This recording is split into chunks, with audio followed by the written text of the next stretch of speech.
So for 11, it's asking us the role of what part of the argument? Conclusion.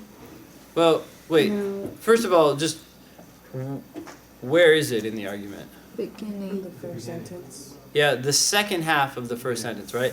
So increasing urbanization may actually reduce the total amount of pollution generated nationwide.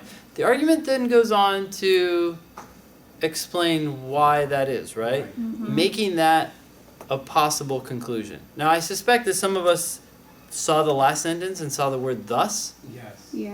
and thought, wait, that's a conclusion. Well, it certainly is a conclusion, but you have to decide whether that's the main conclusion or the intermediate conclusion. Do you guys remember the test that you can use? Right. Therefore. The therefore test. So let's do, anyone want to try it out for this question? Increasing urbanization actually reduces the total amount of pollution generated nationwide. Therefore, I guess a given number of people will produce less pollution concentrated. Okay, so that's one way of saying it. You could then try to flip it around. A given number of people will produce less pollution if concentrated in a large city than if dispersed. Therefore, increasing urbanization may actually reduce the total amount of pollution generated nationwide. Gotcha. That seems to flow better, right? And therefore, that would mean that that first idea, the one that was mentioned first, is actually the main conclusion because it's being supported by the last sentence rather than supporting the last sentence. So which one is the main conclusion? The second part, The second increasing part. urbanization. The second part of the first sentence is the main conclusion because it's being supported by the last sentence rather than the last sentence being supported by it. Okay. And so you just take the word therefore, you put it in between the two sentences and see which one flows better, Okay. right? And the only answer choice that says that is E. What answers are we debating? A. It is used to support the conclusion. Yeah. No. Oh wait, the conclusion that people should live in large cities? Mm-mm.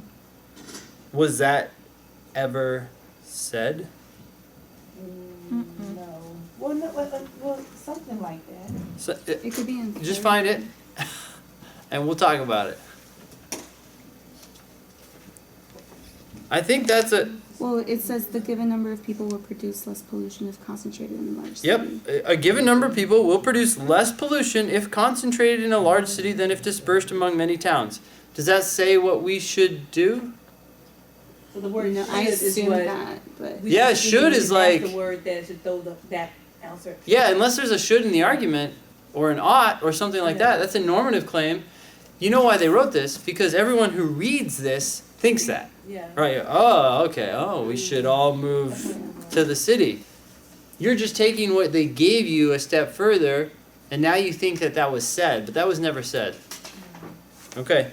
So, either way, it's not being used to support anything because it itself is the main conclusion. So E was so basic that that's the answer. Like it wasn't missing. It is a claim that the rest of the argument is designed to establish. That's the definition of the main conclusion. Yep. So that's it. Yeah. Like B, it is offered to call into question. No, it's the main conclusion. It can't call into question anything except for an opposing viewpoint.